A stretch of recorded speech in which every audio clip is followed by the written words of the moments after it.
2, 3 e... Disse-lhe Jesus: eu sou o caminho e a verdade e a vida. Ninguém vem ao Pai senão por mim. Aleluia. Você pode se assentar aplaudindo ao nome de Jesus? Aleluia. Glória a Deus. Queridos, obrigado. A civilização humana, em toda a sua historicidade, sempre tentou definir ou caracterizar quem é Jesus. Pois muitas ideologias, religiões e filosofias, de acordo com os seus conceitos e conhecimentos, sempre tentaram definir quem verdadeiramente Jesus é. Mas se estas ideologias, religiões e filosofias se atentassem para o único livro que narra, que descreve a autobiografia de Cristo, concerneiramente, elas conseguiriam definir quem verdadeiramente Jesus é.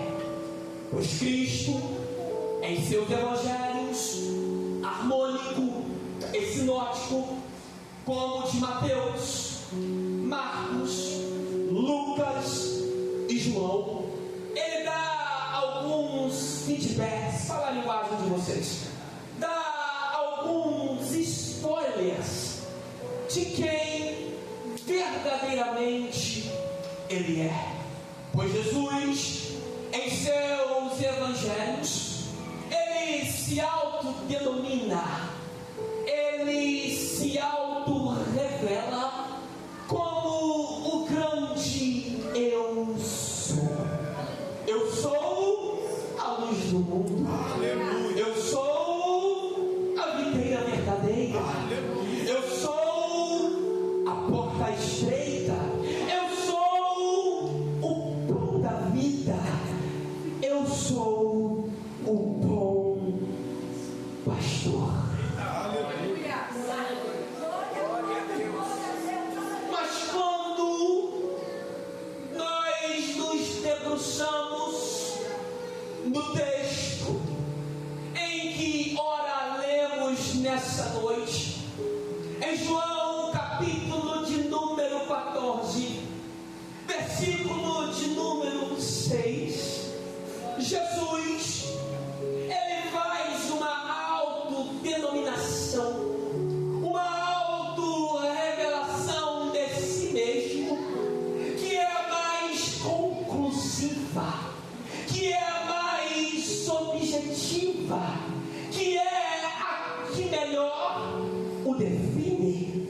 Pois ele, em João capítulo de número 14, versículo de número 6, ele se autorrevela como o eu sou o caminho, eu sou a verdade, eu sou a vida.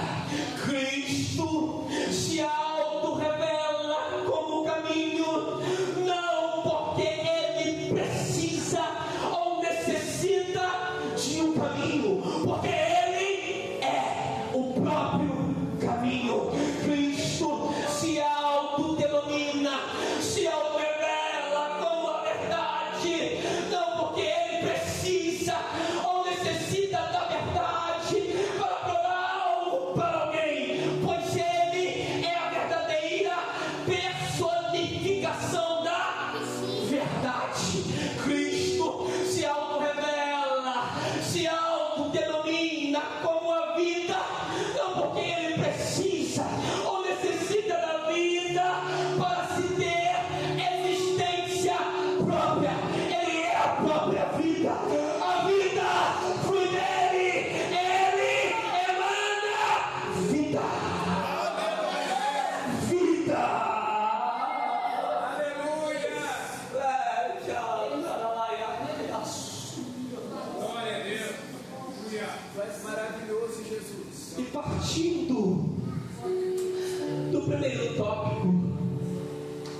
primeiro ponto desta mensagem, em que Cristo se autodenomina, se autorrevela como o caminho.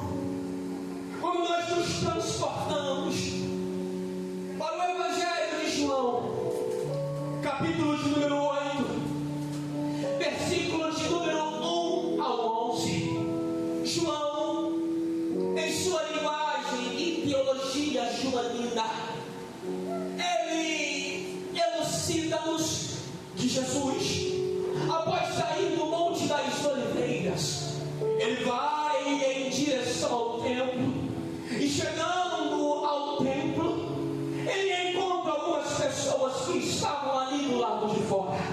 E Jesus, observando aquelas pessoas, ele se intuita em se assentar com elas, em ensinar-lhes. E quando Jesus está ali ensinando, está ali orientando aquelas pessoas, eis que de repentemente alguns fariseus, alguns mestres da lei, alguns religiosos da época vêm até Jesus, interrompem o seu ensino, sendo acompanhado de uma moça, de uma mulher pega no ato de adultério. E quando aqueles homens queridos chegam até Jesus, interrompem o seu ensino, eles começam a indagá-lo, a perguntar a Jesus o que eles deveriam fazer, o que eles deveriam executar sobre a vida daquela mulher. Pois a lei de Moisés mandava apedrejar e apedrejar até a morte. E Cristo, reconhecendo a intencionalidade por ser atribuído de onisciência em seu caráter divino, por saber e entender os pensamentos malignos daqueles homens, ele sendo interrogado, ele pega os seus dedos e começa então a esquadrinhar, começa a desenhar pela terra, e desenhando, esquadrinhando, ele continua. E aqueles homens, vendo a reação de Jesus em meio às suas interrogações, eles perguntam para Jesus novamente o que eles deveriam fazer, o que eles deveriam executar sobre a vida daquela mulher. E Jesus, de uma maneira subliminar, de uma maneira extraordinária, confrontou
juntado, todo desequilibrado, para você ainda há jeito, ainda há solução, ainda há um novo caminho.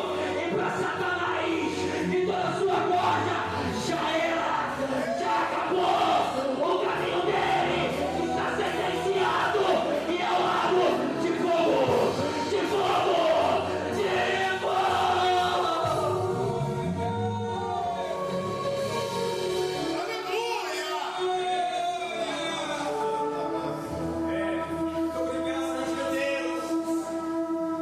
E é por isso que ele tenta te condenar.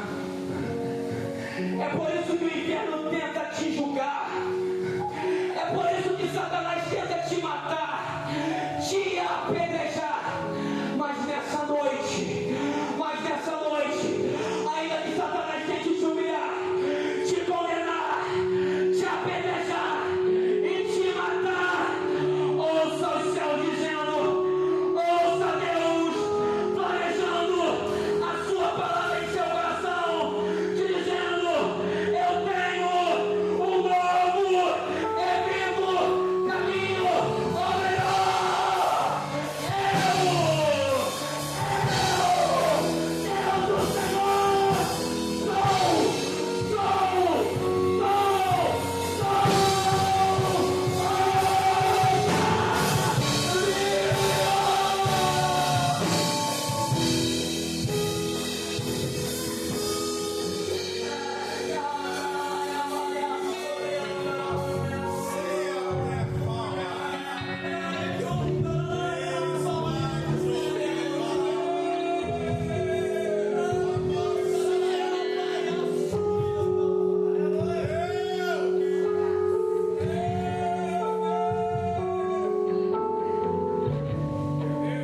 O caminho do diabo é o caminho de destruição. Cristo é o caminho da restauração. O caminho do diabo é o caminho de condenação. Cristo é o caminho da justificação. O caminho do diabo é o caminho de humilhação. Cristo é o caminho da exaltação. O caminho do diabo é o caminho de morte, de morte, de morte, de morte. Mas Cristo é o caminho para a vida, para a vida, para a vida, para a vida. Jesus.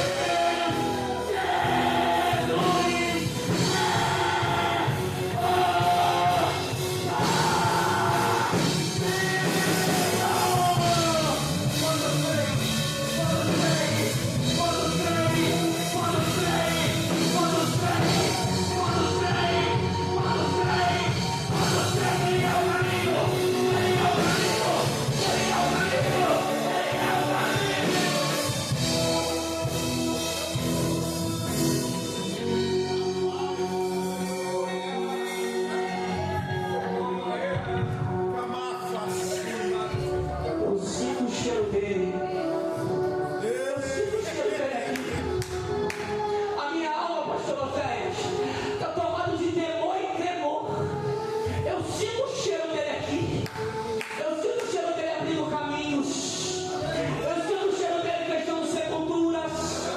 Eu sinto o cheiro dele trazendo livramento de morte, de divórcio, de separação. Eu sinto o cheiro.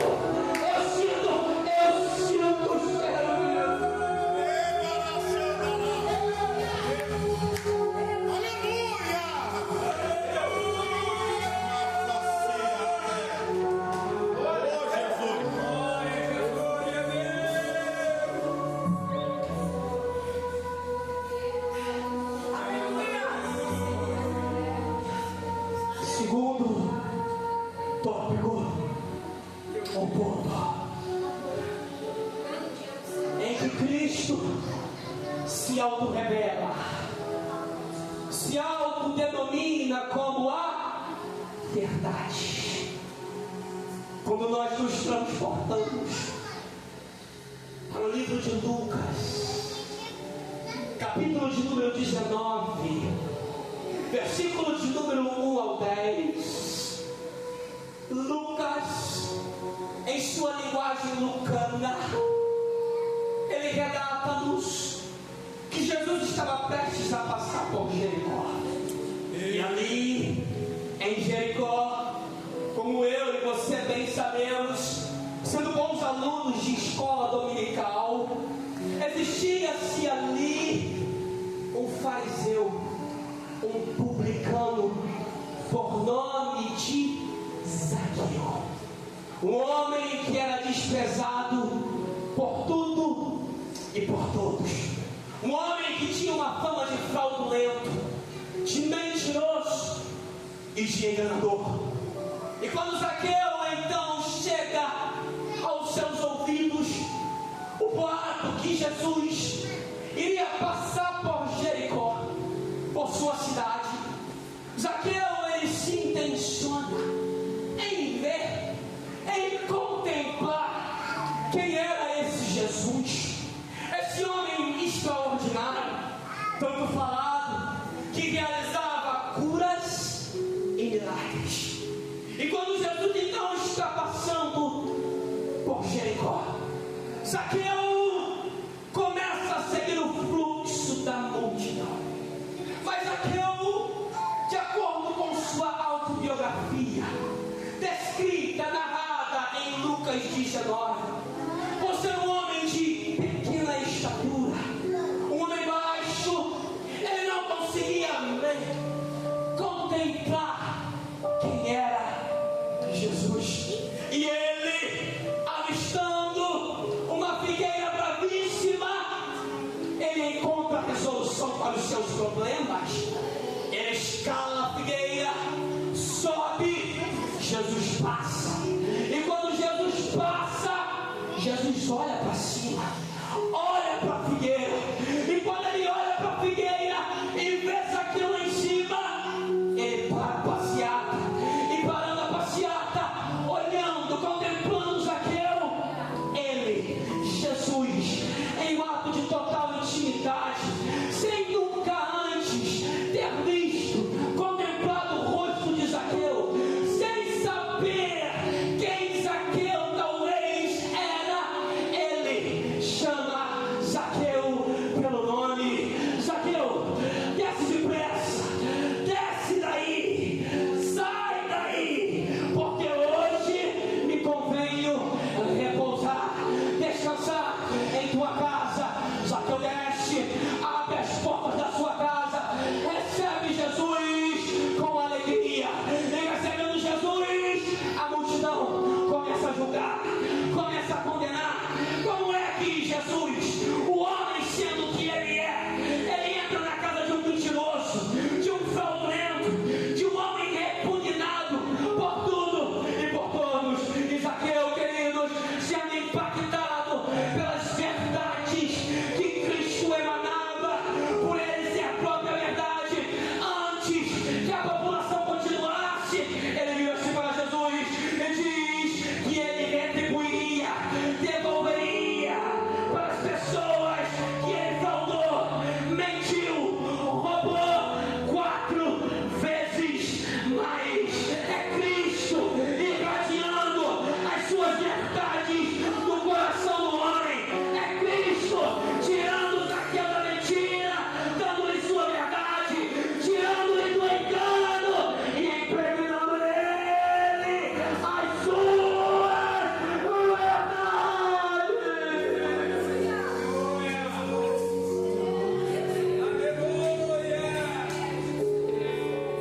Deus não me chamou, Deus não te chamou para que pudéssemos viver uma vida de mentiras e enganos.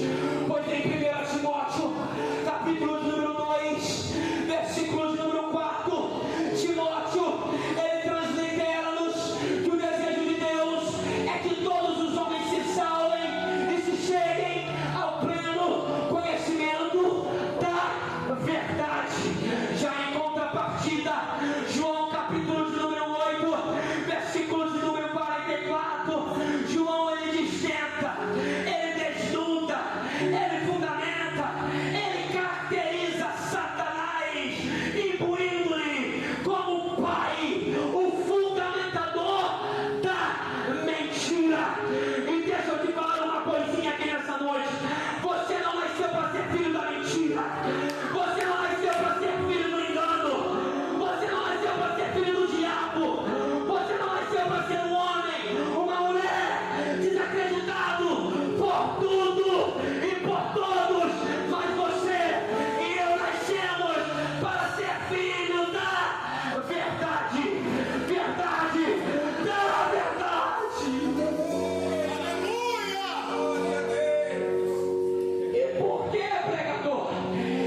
Satanás nessa noite.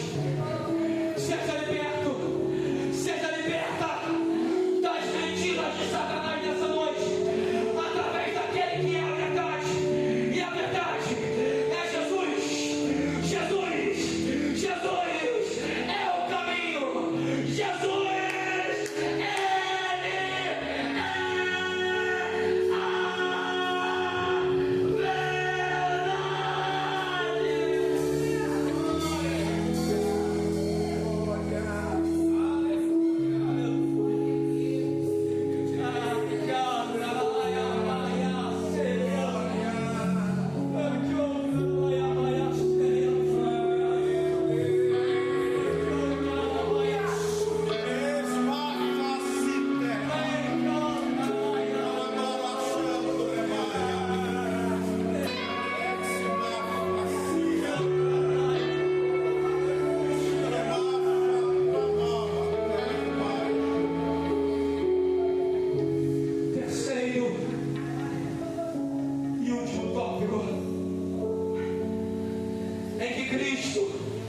se autodenomina, se autorrevela como a vida.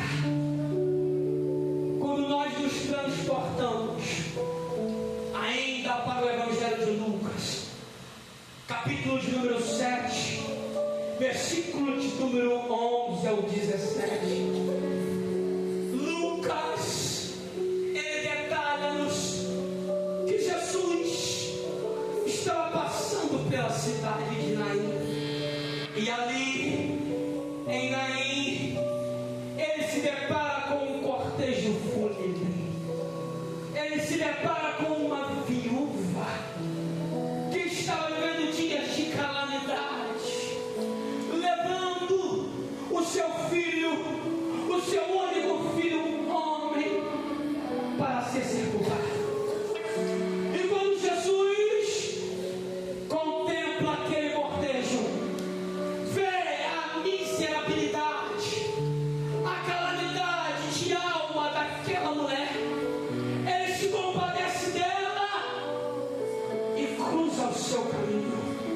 E quando Jesus, ele cruza o caminho daquela mulher, ele já chega ali consolando, ele já chega ali enxugando todas as lágrimas dos olhos daquela mulher. Pois aquela mulher, pastor Oséias, por ser viúva, o seu marido já havia morrido algum tempo atrás, e as suas expectativas, sua esperança de vida estava depositada no seu filho homem, que traria o sustento para ela. Mas a morte também chega para ele, a morte também lhe traga. E Jesus, olhando a calamidade, olhando as agulhas que tomavam conta do ser daquela mulher, ele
nessa noite encontrar-se-á da mesma forma. Eu não sei aquilo que está morto dentro de você. Eu não sei aquilo que precisa de vida na tua vida sentimental, emocional, seja talvez até física.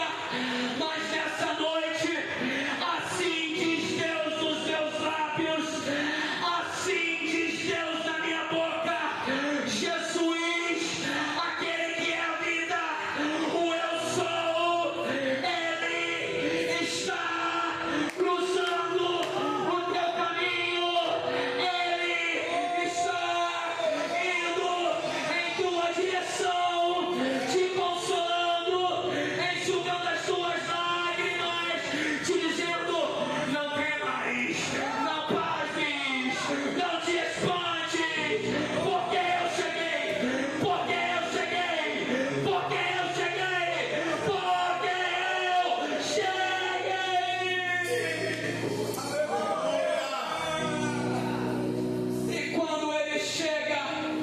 E quando ele chega, não há mais espaço para